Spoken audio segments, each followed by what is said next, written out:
When you think of Morocco, you probably think of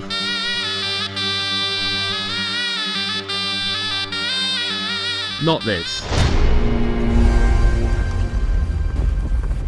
This is Mount Toubkal, the highest mountain in North Africa, 4,167 meters. And the reason I'm here is because of one message in our uni flat group chat. This was our first proper trip together since uni. We met, lived together, and somehow never actually did a proper trip as a three. So this felt like the right one to start with. This is Joe, and he was in the same boat as me, having not really done anything like this before. And this is Tom, who'd already climbed Kilimanjaro. So naturally, with an expert at our sides, we thought we'd be fine. So we flew to Morocco, and when we landed in Marrakech, this is what we were greeted with. Love comes wearing disguises. How to go about and choose.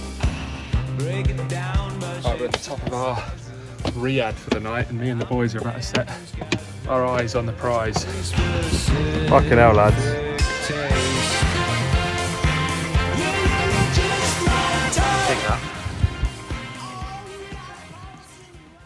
We took our time to settle in and just all round enjoy the capital of Morocco, Marrakech. Of course, this started by trying some traditional Moroccan mint tea along with a tagine for lunch as well. Knowing how much exercise there was to come, none of us were exactly watching our diets. One of the best parts about Morocco is how cheap everything is, like our accommodation on the first night. Right, we're now inside for a riad review. As you come in, there's bed 1, bed 2, bed 3, there's a Joe. Small toilet, shower, me. Toilet, main room, double bed, a very cool ceiling, and in here you have Tom changing his trunks. Which came to a total of £56.85, including the pool access. It's safe to say this is not quite as warm as I think we'd imagine. So is this colder or warmer than the top of the mountain? Which maybe we were underestimating how cold it was going to be. So tomorrow is the day when we climb Mount Toubkal. This will be the first mountain I've ever climbed. So this for me is a real step out of my comfort zone. I certainly feel well up for it and excited. Everywhere in Marrakech you can see the Atlas Mountains in the background. They are absolutely stunning. But it certainly is a little bit daunting when you go online and you look at the weather forecast for what we're climbing. Tomorrow we're staying, it's about -8 degrees at the refuge. And then when you get to the top, it's about -15, but it feels like -23 with the wind chill and everything going on, which is obviously very, very cold. We head out to see Marrakech at night, grabbed our last meal, and then had an early night. As the next day we were up early to begin our adventure up Mount Toubkal.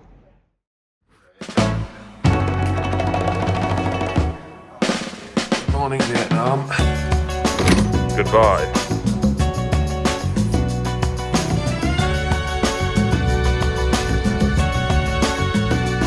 So we drove for an hour or so through the valleys, looking out the window the whole time, towards a small town called Imlil. Now, this is where everyone starts their trek up Mount Toubkal and is the final spot to grab any supplies. If you need any hired crampons or other hiking gear, this is the sole place you can do it before you make your way up the mountain. We are well underway. I've got my walking sticks like an old man, and the view in front of me is absolutely gorgeous. It is blocked by Tom and Joe, but there is a mountain up there. I've been reliably informed that that is Toubkal. It looks quite warm up there. Does it? But The snow would say otherwise. I have a feeling it might not be. Eyes on the prize, lads. I'm coming to get you, tiny little mountain. It's safe to say we were in high spirits starting this, and we very quickly made our way up to the first sort of stopping point that we had along the way. Okay, we're smashing it up.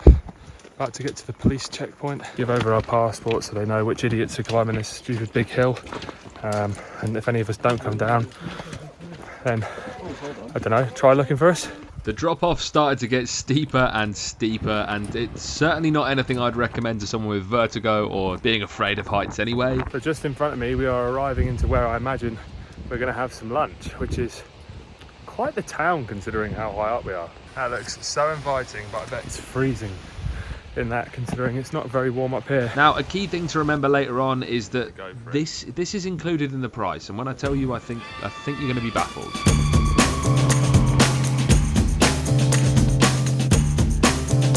How you doing, boys? All good. All good. A little bit breathless. We're doing well. We're making good progress.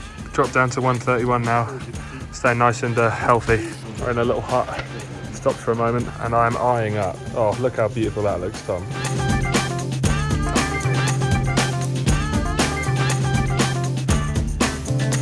As if by magic, it's cleared up just in time for us to spot the refuge for the night. About 40 minutes ahead. We're closing in on a good night's kip. There she is, just up ahead, dead centre. After a long day of hiking, the first sight of the refuge was certainly a welcome sight. We were excited for some good food and, well, fingers crossed for a good night's sleep. Very big building, to be fair, for 3,000 metres up. This is the refuge we're in. We sat ourselves down for a snack and a debrief amongst ourselves about the climb up, and then the guys from the refuge came around with some popcorn and of course some incredible mint tea. Having a look around the refuge and the buildings surrounding as well is just pretty incredible considering we're 3,000 metres up. Maybe not the toilets though. We just had some soup arrive, some bread arrive. The boys and I are digging in. Minestrone soup. And then the main course. I had a good dinner because I burnt about 4,000 calories today. We're headed up and through there tomorrow. And then up and around, I think, which takes us to the other side of that, to Toubkal itself. It was a tough day to say the least, but it's been really good fun. We made great time. A lot of incline, a lot of hiking. I'm going to head to bed after some Moroccan mint tea, and then we will be ready to get up nice and early tomorrow morning and push for the summit. After dinner, I just familiarised myself a bit with some of the kit we'd had to pick up. The crampons, for example, are something that I've never used, and they're really helpful for walking in snow and ice. This is the crampon that's going to help us tomorrow. As you can see, the shoes can sort of go in like that, and you get the spikes at the bottom to help you sort of grip in the snow. And then I went straight to check out the sleeping situation. So that's our little sleeping arrangements for the evening. Joe, me, Tom. I then laid down, closed my eyes and tried to get some sort of sleep before a very early 4:30 wake up. Awake at breakfast. The boys are not happy. Oh God. What is life? Right, let's talk layers, baby. So currently I have trackies on. Underneath my trackies I have thermals on. We're going for thermal trackies and then waterproofs over the trackies. Up top I have a fleece, a jumper, thermal. You're going to be so speedy in this one. We don't want no happen. My head torches ready to rumble. We are now rocking the crampons. Vicious, spiky things. We ready, boys? Nothing we can't do, eh? And so we started our journey, plunging into the darkness.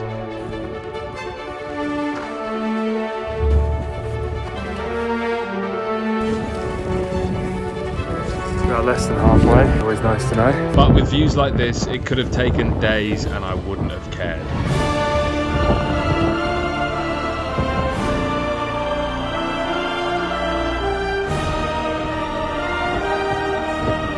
And anyway, before we knew it, we had our eyes on the prize.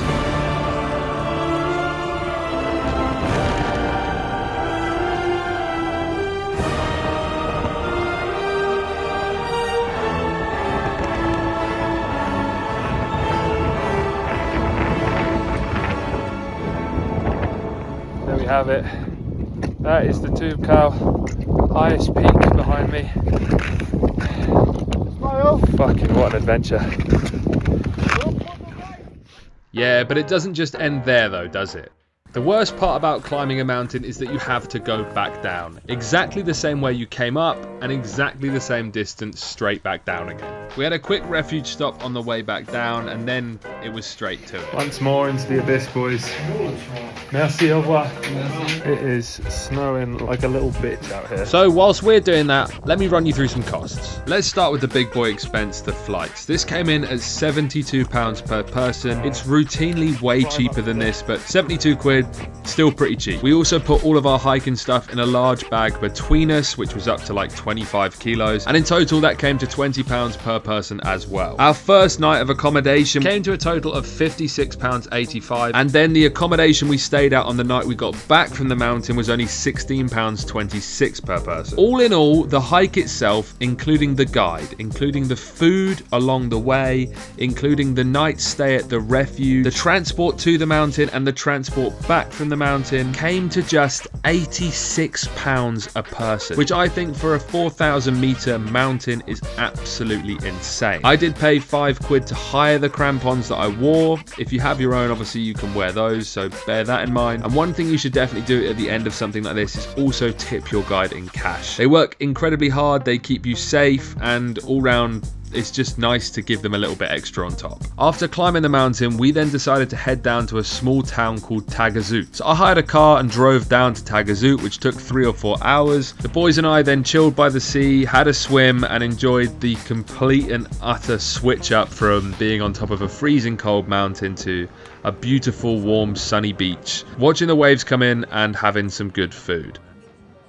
It's now Sunday, and the only thing that really still hurts is the calves, and I tell you, they hurt for everything else in my body, because my God, this is awful. All in all, this is one of my favourite trips I've ever been on. To have achieved something like this with some of my best friends was an incredible feeling, and I can't wait to do something equally as stupid with them again soon.